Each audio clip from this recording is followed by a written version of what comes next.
A date which will live in infamy.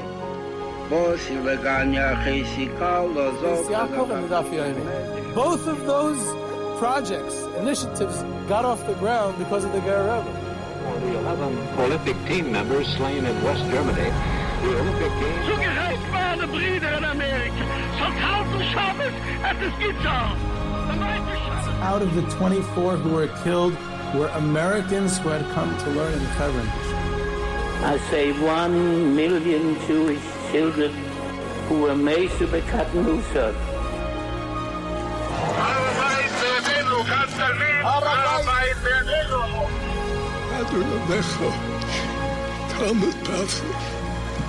Whoever heard such beautiful words? It is never too little. It is never too late. And it is never enough. Jewish History Soundbites, bringing alive the world of our glorious past. Here is our host, live from Jerusalem, Jewish historian and tour guide, Yehuda Gebru with Jewish History Soundbites, and this episode has been sponsored by Backyard Kingdom. Swing sets, sheds, pergolas, gazebos, dog parks, all-side amenities. Dial 1-888-950-0033 for all your backyard stuff, or you can email info@backyardkingdom.com. Backyard stuff, that's definitely something I wish I had for my kids. Some swing sets and pergolas, that would be great. So maybe we'll even get them to open a branch here in Beit Shemesh.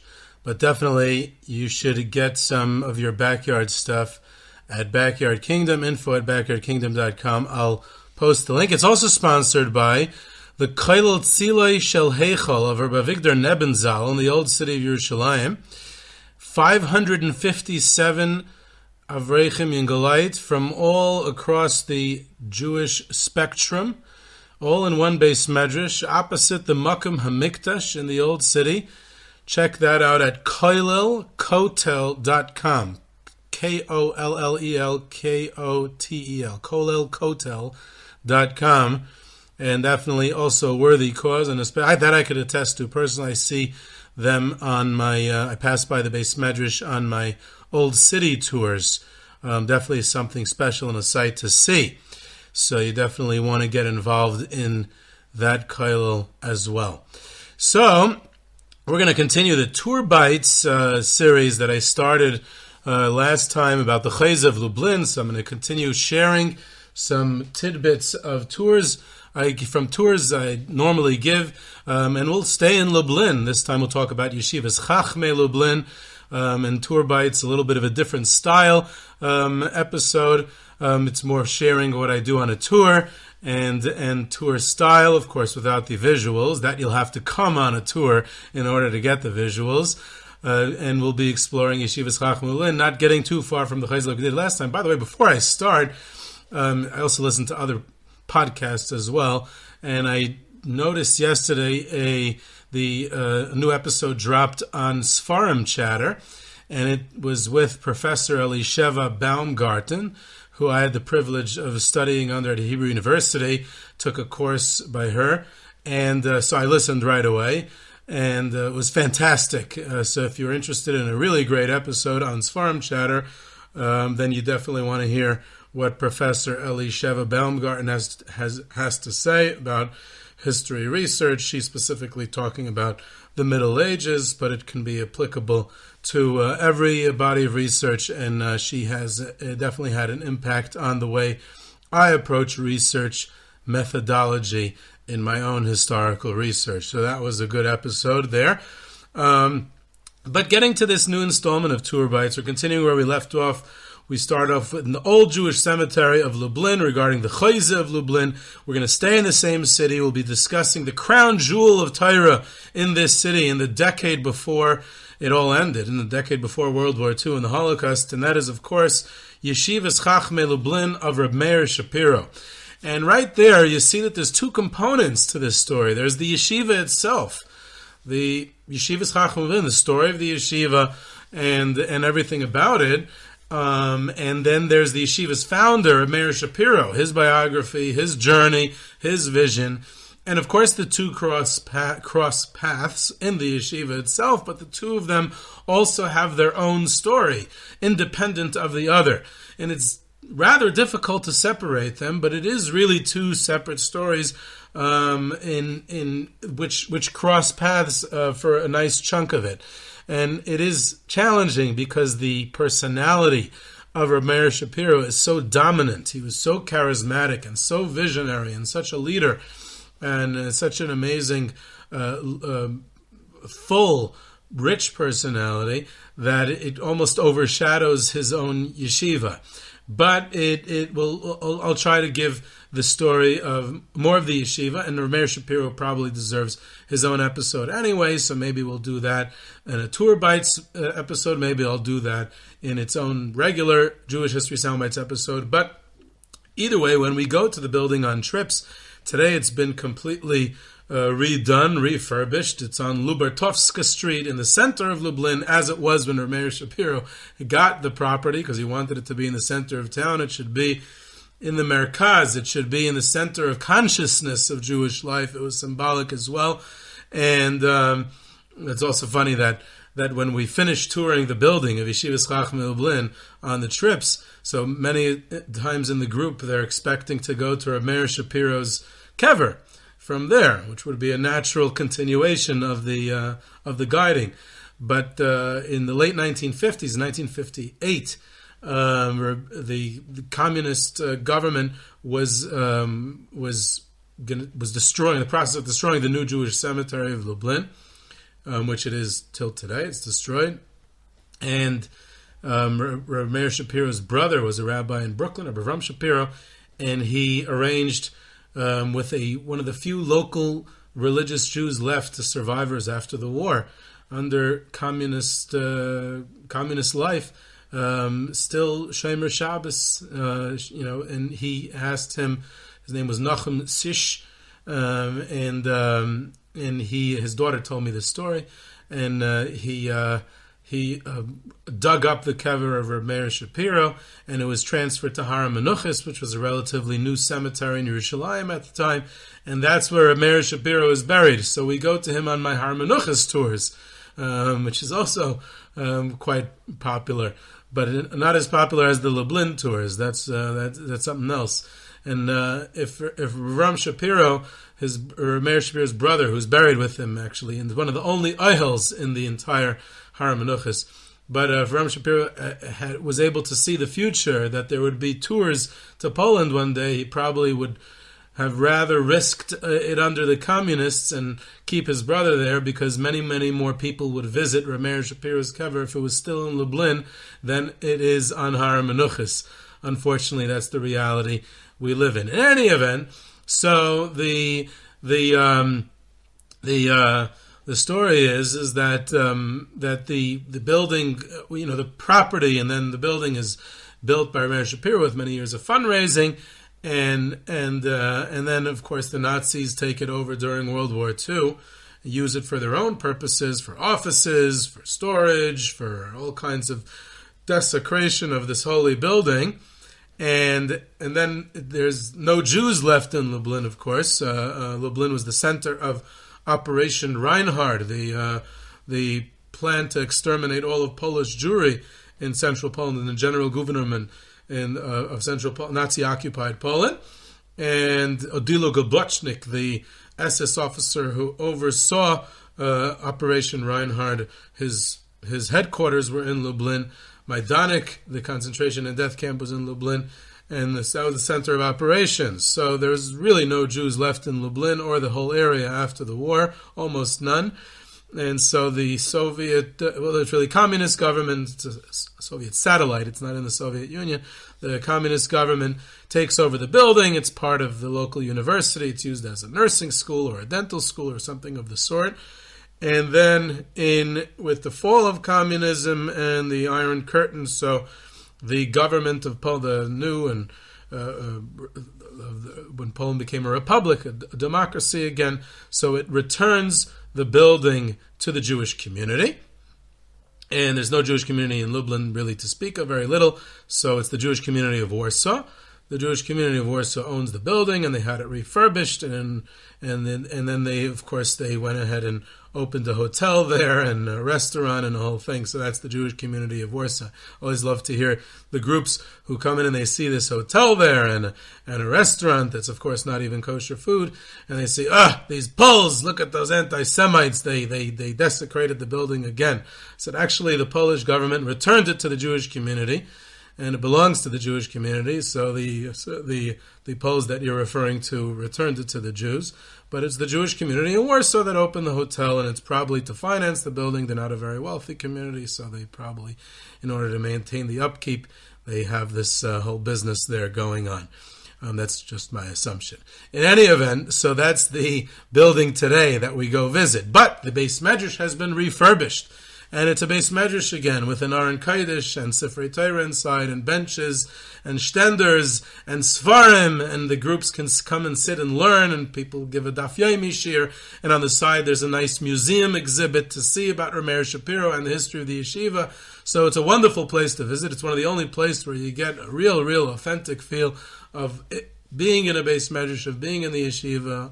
And it's not just visiting some destroyed building like in most other places. So, getting back to Rav Meir Shapiro and what his goals and vision of opening the yeshiva were, he named the yeshiva Yeshivas Chachmei Lublin, which really is his vision. It's a throwback. It's what he said is to be machzir Torah liyoshna.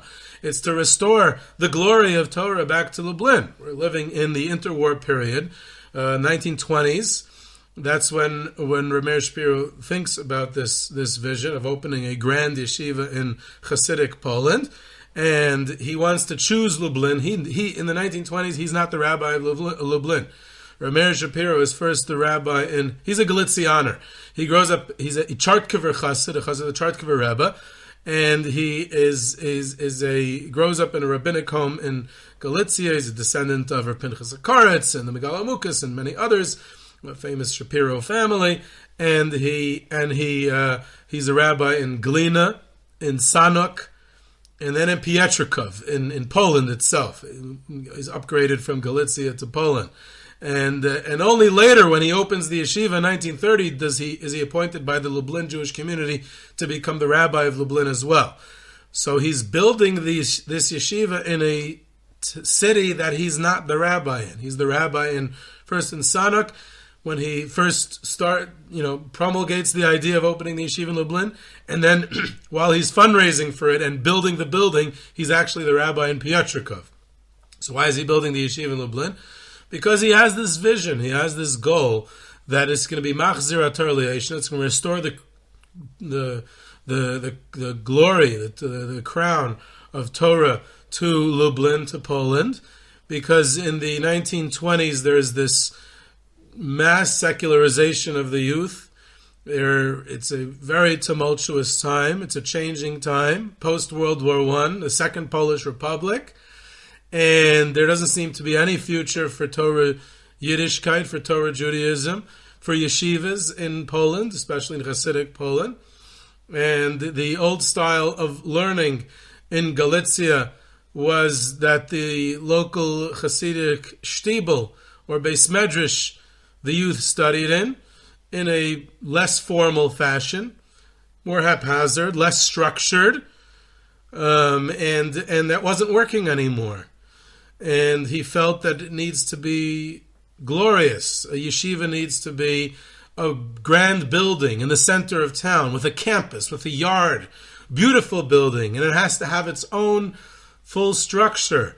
It has to have a dormitory, a nice, beautiful dormitory where the boys can feel like this is their home. They're proud to be part of it. And everyone in this city looks up to the yeshiva and the yeshiva building and the yeshiva students.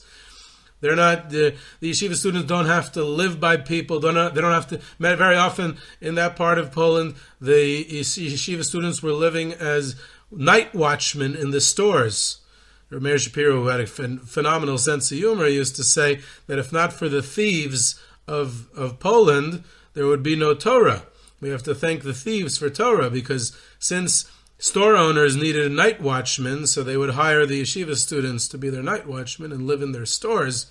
And that's how the yeshiva students were able to have a place to live, a place to sleep, before Chachmei Lublin opened, where there was a dormitory. It was the first yeshiva with a real full, nice dormitory inside the yeshiva building itself. It had a dining room and kitchen with meals every day in the yeshiva itself. Definitely the first yeshiva with a mikvah in the building.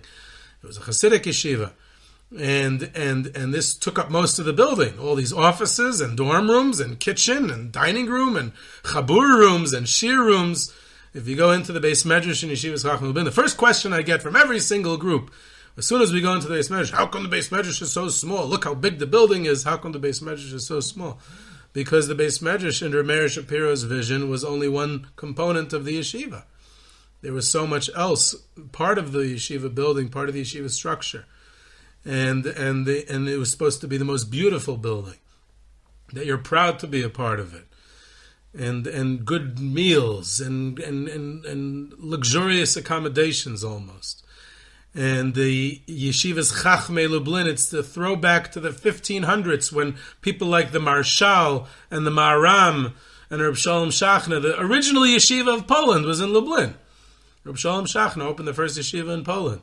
And then the Marshal continued, and the Maharam continued. And in the glory days of the old Polish kingdom in the 16th century, Lublin was the center of Torah life. The Rebbe Reb Heschel, when his yeshiva, was the Rosh Yeshiva in Lublin, two of his famous students at that time in the 1600s were the Taz and the Shach.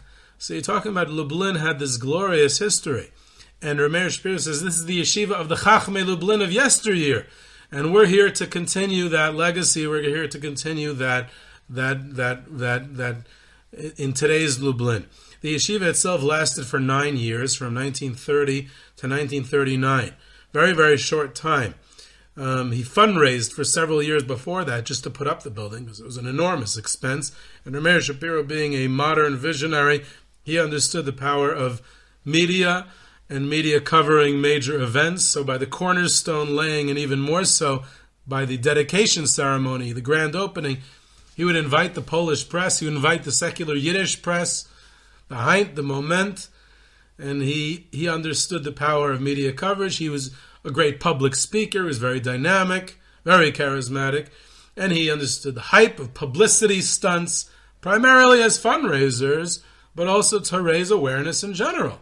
So that, to help lobbying with the local Polish government, the municipality of Lublin, and he was also prominent on the national government scene. He was a member of the Agudas Yisrael in the Polish parliament during the 1920s.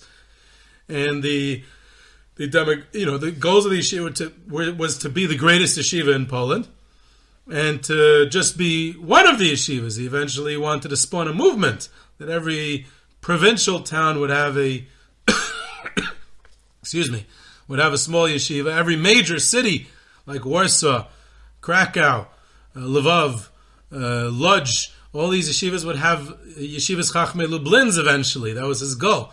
And his real vision was that eventually he would open a super yeshiva in Yerushalayim, where the greatest students of Poland would go and complete their studies. But that, most of it never materialized, partially because of his own tragic and untimely passing at the age of 46 in 1933.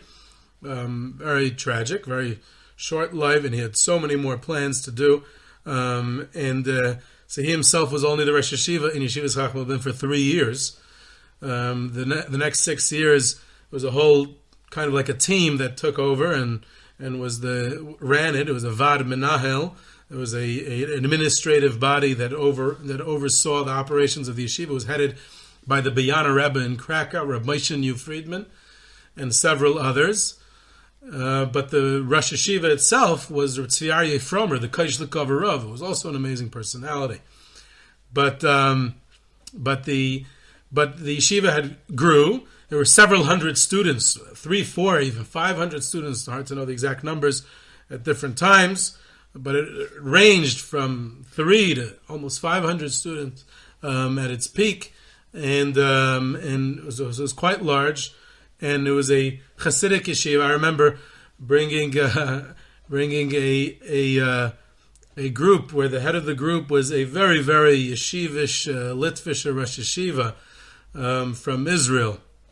And when I talked about how it was a Hasidic yeshiva, Rav Meir Shapiro was a Tourbites Chassid, and it was a Hasidic yeshiva. It was Lublin, it was Central Poland. It was supposed to be the greatest Hasidic yeshiva in the world.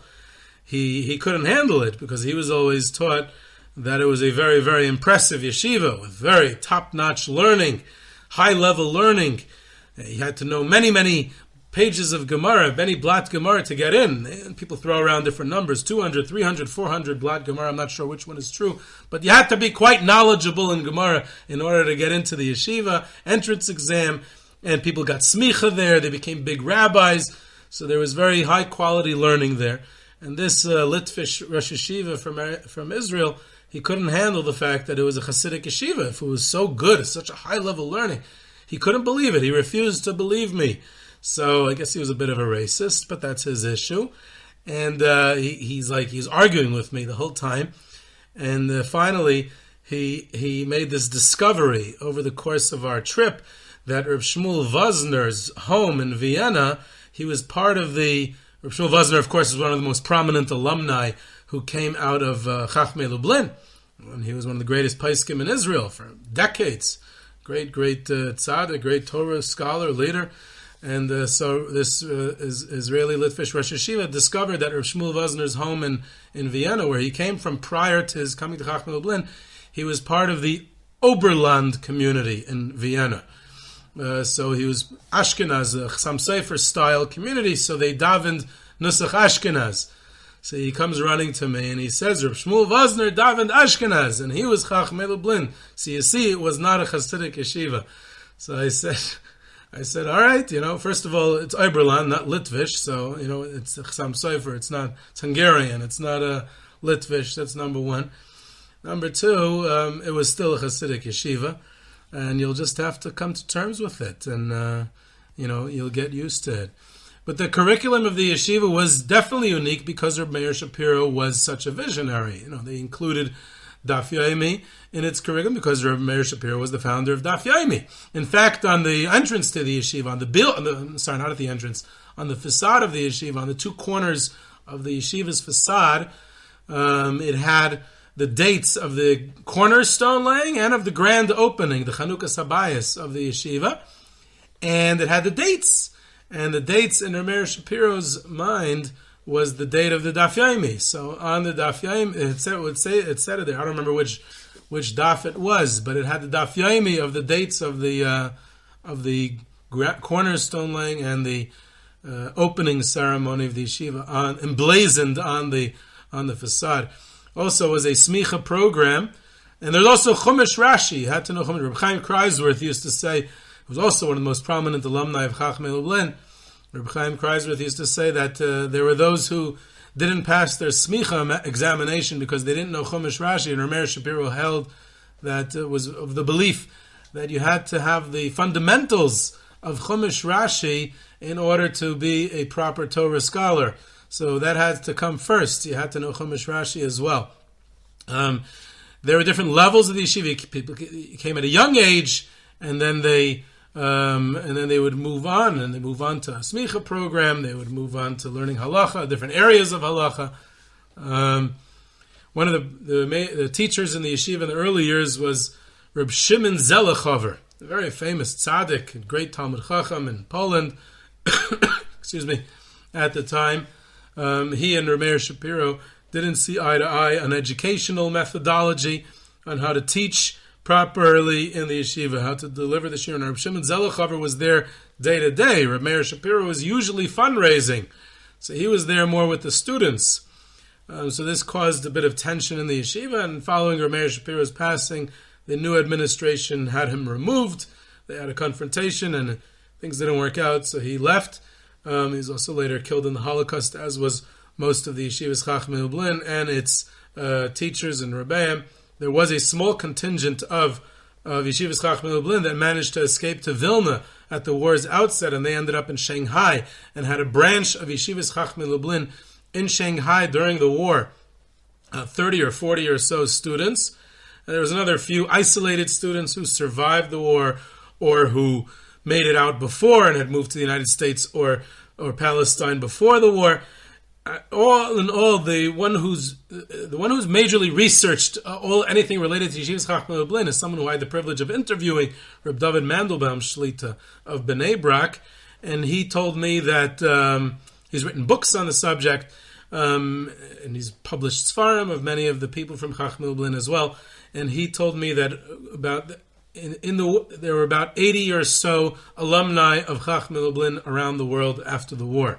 Either survivors or the ones who went to Shanghai or who had moved out before. But the other hundreds and hundreds of either students or alumni were all killed in the Holocaust.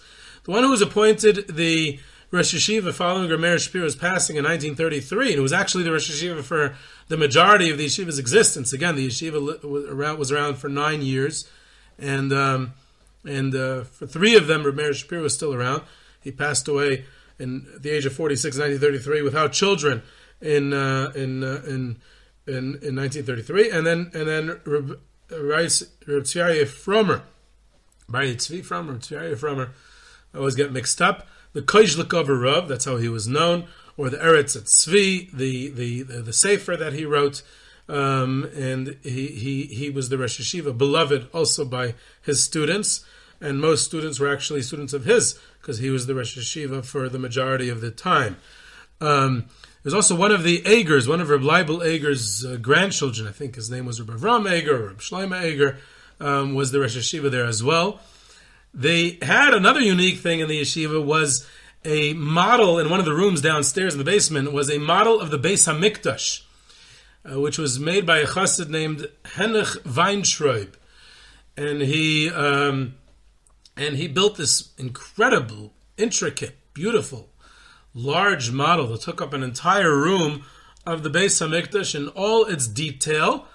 And many students in the yeshiva would study Kachim. That was another area of study that was popular in the yeshiva.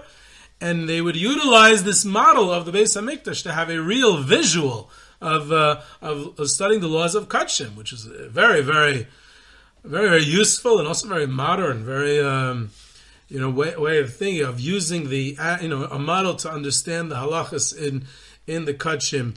And like I said, there was a mikvah as well, because it was a Hasidic yeshiva. There's also an impressive library.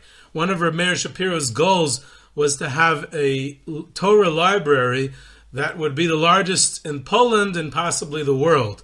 And he collected thousands and thousands of volumes, and just to have Svarim available, but also manuscripts, rare Svarim, first prints. He wanted this to be the central Torah library of the entire Poland, and he amassed maybe even tens of thousands of volumes. It's hard to know exactly. They were in the middle of cataloging it, first in the Yeshivas Chachmei Lublin's days, and then the Nazis were interested in it, and they cataloged it as well, at least partially. There's a legend that the library was burnt by the Nazis, and many a tour guide has talked about that when standing in front of Yeshivas Chachmei Lublin in the courtyard in front of it, where this supposed burning took place. But that is just a legend. The library was held intact by the Nazis. They wanted to keep it for their own use, and then it most of it disappeared. It's still being searched for. It pops up at auctions. It's in the archives in the Jewish Historical Institute in Warsaw. There's some volumes. There's in other libraries, other archives, and it's still being put together. There's some activities still being done today to restore it and find the lost volumes of the Yeshivas Chachmei Lublin library. So it was a revolutionary institution to a certain extent, because Rav Meir Shapiro's belief was that the honor of Torah has to be restored by having a beautiful building, by having a dormitory and a kitchen and a dining room in the yeshiva building, by having all the amenities, the physical amenities. It wasn't just, a yeshiva. Some donor once told Rav Meir Shapiro, a wealthy donor, he said, you're building this beautiful building, and the guys get these nice dorm rooms and good nutritious meals. they're living like kings. They have this beautiful yard with trees that they get to take a walk every day for exercise and fresh air, and they're living it up, And Rav Meir Shapiro said, and then this donor says, it says in the Mishnah in Pirkei Avos, Pas b'melach toichal, mayim b'mesura tishte, al aretz tishan, chayei tzar tichye. When you study Torah, you have to do with tsar and with pain and not eating much, not sleeping much, because that's how you achieve greatness in Torah. So Rav Meir Shapiro, who always was humorous, was always funny, he always had a play on words, he always had these sharp lines. He was the master of the one-liner. He was incredible like that. So he said he paraphrased the next sentence in that same Mishnah in Pirkei Avos. He said, "Im ata oisa kain, ashrecha ba'olam hazeh va'olam haba." He said, if you do that, then you can tell others to do that. But you live in a nice home, and the yeshiva students don't deserve any less. They're studying Torah. They deserve to be treated well. They deserve to be treated nicely. They deserve to live well, and this way we can take care of them, and then they will be able to achieve greatness in Torah. So that's the vision. It's a radical vision, almost revolutionary vision, that in many ways remains a legacy of Yeshivas Chachmei Lublin, because many yeshivas, if not all of them today, have it, to a lesser or more extent, adopted his model. Almost every yeshiva today has a dormitory and a kitchen and a dining room. That all comes from Yeshivas Chachmei Lublin. Many yeshivas believe in the philosophy of, properly taking care of its students, and thereby it will enhance their learning. That will enhance their growth. They will enhance their environment. It will make a conducive, welcoming environment to be able to grow in Torah. That all comes from Rav Meir Shapiro. That all comes from Yeshivas Chachmei Lublin. They were a pioneering institution. It was a tragic day in 1933 when he passed away. In fact, when Rav Meir Shapiro was once fundraising in Lodz, so just like it's very common throughout Jewish history, someone's fundraising a lot. So people say, there's no transparency. What's he fundraising for? How much of the money is he pocketing? What percentage is he taking? So people were saying the same thing, spreading the same rumors about him. And he decided to address those rumors publicly. And he said to the crowd in Lodz, he said, I don't have children. My wife and I were never blessed with children. He said, Ich hab zwei Kinder. I have two children, Yeshivas Chachmei Lublin and the Daf Yomi. The Daf Yomi, there's not much of an overhead. He's fundraising for Yeshivas Chachmei Lublin. But he used to say, Ich hab zwei Kinder. I have two children, Yeshivas Chachmei Lublin and Daf Yomi. And he said, you know who I'm fundraising for? It's not for my children because I don't have any. He said, it's for dein Kinder, for your children. They're going to come to Yeshivas Chachmei Lublin. They're going to grow. They're going to become great rabbis and Torah leaders, and Yeshivas Chachmei Lublin is going to provide the rabbinical leadership for the entire Poland. It's for your children. That's what I'm doing it for. So his passing was a tragic day in the yeshiva. But before his passing, they already had a major event. Besides for the opening, they celebrated the Siyum Hashas in Yeshivas Chachmei Lublin. The first Siyum Hashas of the Daf Yomi, Rav Meir Shapiro presided over in the yeshiva. The second Siyum Hashas was presided over by the Kozhligover Rav, Rav Aryeh Tzvi Frommer, in the yeshiva, and they had a Hachnasas Sefer Torah in memory of Rav Meir Shapiro by this event in 1937 or 1938.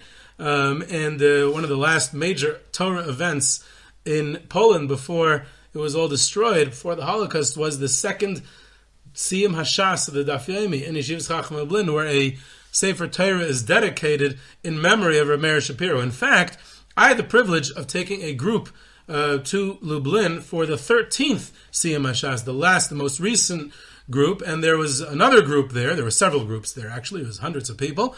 And there was one of those other groups had someone funded, I guess, a Sefer Torah to be dedicated in memory of Rav Meir Shapiro, to be put in the Aron Kodesh of today's Yeshivas Chachmei Lublin for groups to use when they come there for Shabbos and to use.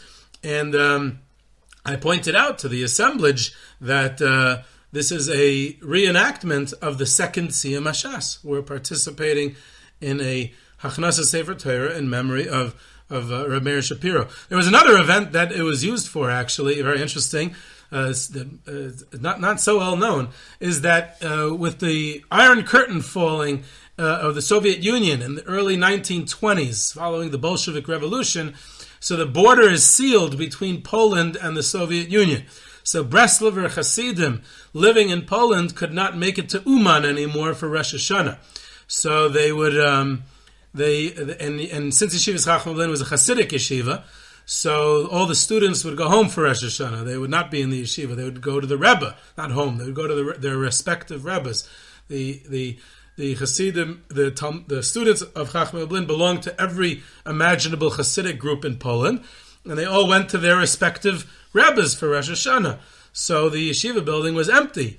So Rav Meir Shapiro had this empty building, so he invited the Breslover Hasidim in Poland to utilize the Yeshivas Chachmei Lublin for the great kibbutz, the great gathering of Breslover Hasidim, and they couldn't make it to Uman. They used Yeshivas Chachmei Lublin, so it has Breslover history as well. Legacy of Yeshivas Chachmei Lublin, to a certain extent, there was a branch opened in Detroit, Yeshivas Chachmei Lublin Detroit, that operated in the 1940s and 50s for a short time. There is one in Bnei Brak till today that Reb Shmuel Vosner opened in a neighborhood named Zichron Meir, very apropos, named for Meir Shapiro, built by a Chartgever Chassid, fellow Chartgever Chassid, Reb Chaim Yankiv Halpern. And so that's another Yeshivas Chachmei Lublin. There's the prominent alumni around the world, like I mentioned, Reb Chaim Kreisworth and Reb Shmuel Vosner, but there are many others. Reb Pinchas Hirschsprung, of course, in Montreal, but there are quite a few others. But really, it's beyond that. I feel like I said, all over the world, the yeshivas today are somewhat continuation of the legacy of Chachmei Lublin. In fact, what I usually tell the groups is, look at this beautiful building, and it's almost tragic that it was only used for 9 years. But I think that if we look at this edifice, as I said, Rav Meir Shapiro in 1930, he oversaw the grand opening. I said, if we just change the name of his ceremony from grand opening to cornerstone laying, then we'll say that those 9 years were one long cornerstone laying, one long laying the foundations of the yeshiva world for after the war. And the yeshiva world in both Israel and the United States, rebuilt after the war, is in some way a continuation of the legacy of Rav Meir Shapiro and Yeshivas Chachmei Lublin, and therefore it's not so tragic anymore, because this big beautiful building was just a cornerstone, and all the other big beautiful buildings of yeshivas around the world are its continuation of that same building. So, like I thought, we did not have that much time to speak about Rav Meir Shapiro himself and the stories about him, and I believe that we will have a future episode completely devoted to Rav Meir Shapiro. So this is Yehuda Geber with Jewish History Soundbites. You can reach me at yehuda@yehudageber.com for questions, comments, sources, tours, trips, sponsorships, and lectures. You can subscribe to Jewish History Soundbites on Podbean or your favorite podcast platform, and I hope you enjoyed.